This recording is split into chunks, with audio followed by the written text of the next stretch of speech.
저번 영상에서 간단한 코드와 함께 데이터 스플릿의 근본적인 이유에 대해서 이야기를 하였어요. 데이터 스플릿을 할 때 통상적으로 3개의 셋으로 나누어요.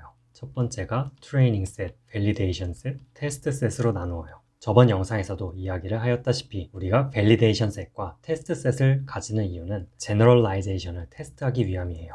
이 제너럴라이제이션을 테스트하는 이유는 머신러닝 모델을 프로덕션에 올려도 제대로 동작을 하는지 미리 알기 위함이죠. 테스트 셋은 머신러닝 모델의 최종적인 제너럴라이제이션 테스트를 하기 위함이라고 생각을 하시면 돼요. 미리 머신러닝 강의를 조금 들으셨다면 7대 2대 1의 법칙에 대해서 들어보셨을 거예요. 여러분들이 데이터를 몇 개를 받았어요. 이를 나눈 다음에 70%는 트레이닝 셋에 20%는 밸리데이션 셋 그리고 테스트 셋에 10%를 할당을 한다라는 말이에요. 이것이 꼭 틀린 말은 아니지만 이러한 셋에 정확한 정의를 안다면 여러분들이 가지고 있는 데이터 셋에 따라서 99대 1대 0 이런 식으로 나누는 것도 충분히 가능해요. 그래서 이거에 대해서 이야기를 해볼게요. 먼저 7대 2대 1의 법칙을 가지고 초보들이 가장 많이 하는 실수에 대해서 이야기를 해볼게요. 데이터를 이렇게 받아왔다라고 가정을 해볼게요. 10%를 떼어서 테스트 셋으로 놔둘 수가 있겠죠. 20%를 떼어서 밸리데이션 셋으로 놓을 거예요. 그리고 나머지가 트레이닝 셋이에요. 여기 있는 트레이닝 셋을 가지고 머신러닝 모델을 만들 거예요. 이렇게 만들어진 머신러닝 모델을 가지고 밸리데이션 셋을 체크를 하겠죠. 그리고 최종적으로 테스트 셋에 대해서 테스트를 한 다음에 머신러닝 모델을 하나를 마무리를 지을 거라고 가정을 할 수 있겠죠. 그 다음으로 다시 한번 새로운 머신러닝 모델을 만든다고 했을 때 가끔 어떤 분들은 여기에 있는 10%의 테스트 셋을 다시 한번 랜덤 셀렉션을 하시는 분들이 있어요. 이러한 랜덤 셀렉션을 하는 과정 중에서 원래 테스트 셋에 들어있던 이러한 데이터가 이렇게 리키지가 일어나는 거예요.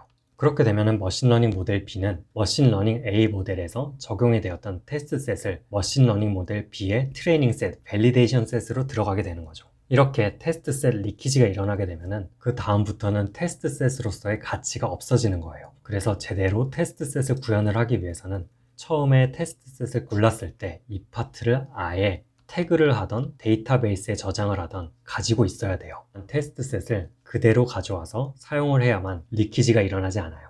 일반적으로 이러한 내용은 너무 당연한 이야기라서 많이 하지는 않아요. 그런데 이번에는 석사나 아니면 리서처들이 꽤나 많이 하는 실수에 대해서 알아볼 거예요. 예를 들어서 데이터를 받고 머신러닝 모델을 만든다고 이야기를 해볼게요. 처음에 데이터를 받자마자 테스트 셋을 제대로 띄워 넣었어요.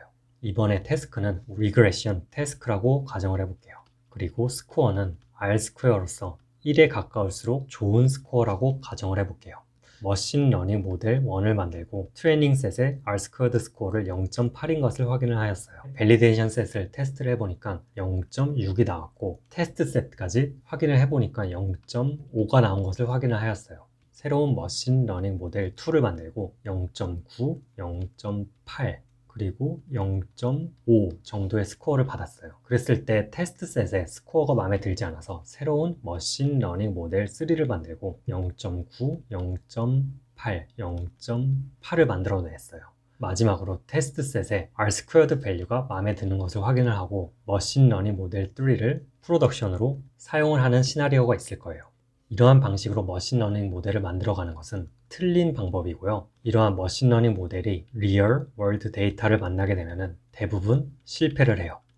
이 모델이 실패한 가장 근본적인 이유는 테스트 셋을 계속 사용하였기 때문이에요.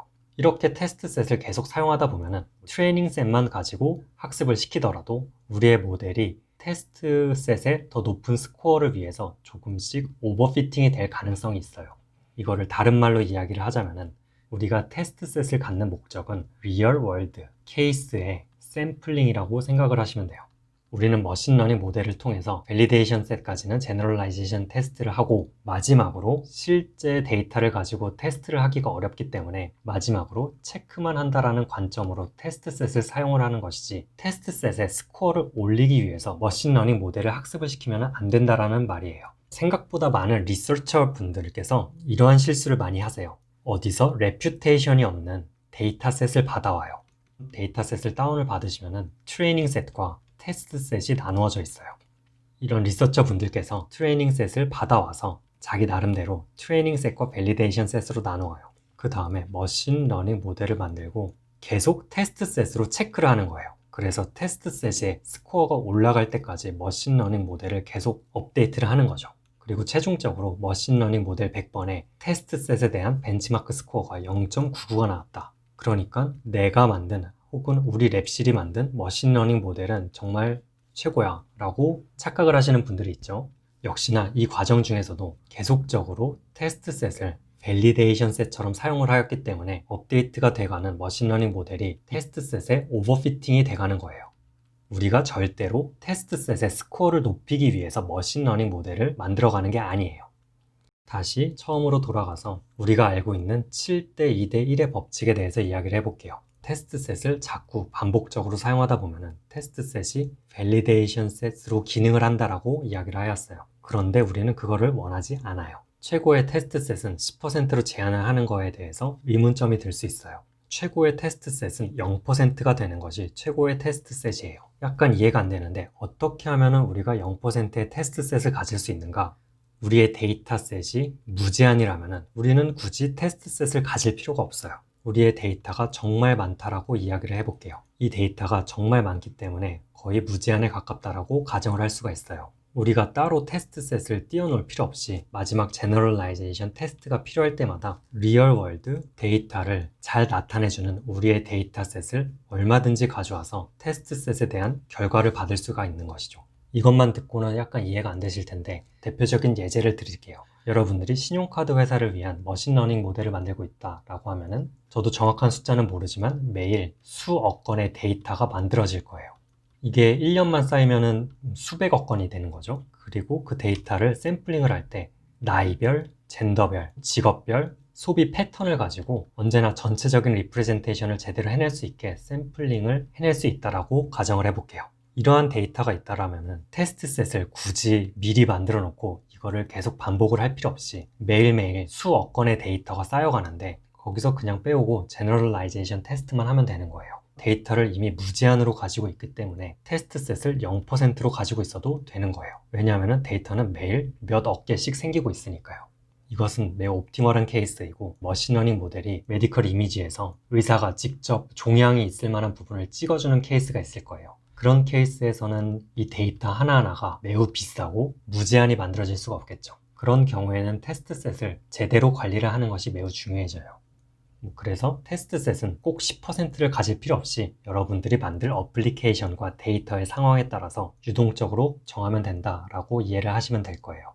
그 다음으로 트레이닝 셋과 밸리데이션 셋은 꼭 7대 2, 8대 2로 나누어야 되는가에 대해서 궁금하실 수가 있을 거예요. 이것도 여러분들이 가진 데이터의 양에 따라서 달라요. 그리고 그 데이터의 양이 매우 충분하다고 하면은 99대 1%여도 밸리데이션을 측정하는 데는 아무런 문제가 없어요. 직접 간단한 코드로 보여드릴게요. 데이터 스플릿 2. 저번 영상과 마찬가지로 임의적인 데이터를 하나 만들어 볼게요.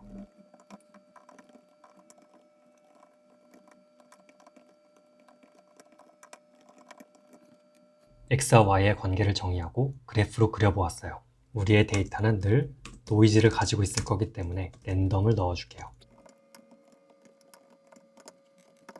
조금 알아보기 힘든 데이터가 나왔죠. 바로 저번 영상에서 배운 것처럼 트레이닝 셋과 밸리데이션 셋으로 나누어 볼게요.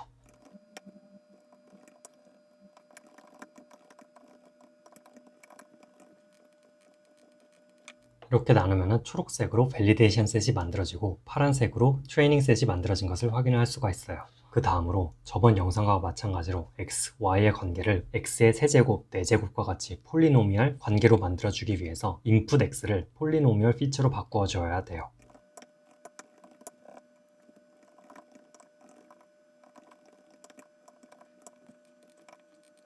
그 다음으로는 리니어 리그레션 모델을 만들어야겠죠.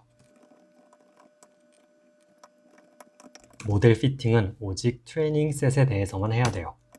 직접 선을 그려보진 않고 트레이닝 셋과 테스트 셋에 대해서 R² 스코어를 출력을 해볼 거예요. 트레이닝 셋과 밸리데이션 셋을 8대 2의 비율로 나누고 각각의 R² 스코어를 출력을 한 거예요. 결과값이 비슷하게 나온 것을 볼 수가 있어요. 그런데 만약 우리의 데이터가 매우 많아진다면 그림이 이렇게 그려져요. 이렇게 데이터가 많을 때에는 트레이닝 셋과 밸리데이션 셋의 8대2 비율을 맞출 필요가 없어지는 것을 직관적으로 그림으로 알 수가 있죠. 9대1의 비율을 갖는다 라고 했을 때도 충분한 밸리데이션 셋을 가지고 있어요. 더 나아가서 99대1의 비율을 가지고 데이터를 만들더라도 1%의 밸리데이션 셋이 데이터가 워낙 많기 때문에 충분히 원래 데이터를 설명을 해줄 수가 있는 것이죠. 이러한 이유 때문에 데이터가 무제한이라면 7대2대 1로 나눌 필요 없이 99대 1대 1 혹은 99대 1대 0으로 나타내도 큰 상관이 없다라는 거예요. 그렇게 할 수 있는 근본적인 이유는 밸리데이션 셋, 테스트 셋 둘 다 제너럴라이제이션을 테스트하기 위함이기 때문이에요. 그래서 이 두 개의 셋이 리얼 월드 케이스를 제대로 나타내기만 하면은 이 비율은 크게 중요하지 않은 거예요. 강의가 조금 길어졌기 때문에 여기서 끊고 바로 이어서 크로스 밸리데이션에 대해서 이야기를 할 거예요. 그럼 바로 다음 영상에서 뵙도록 할게요.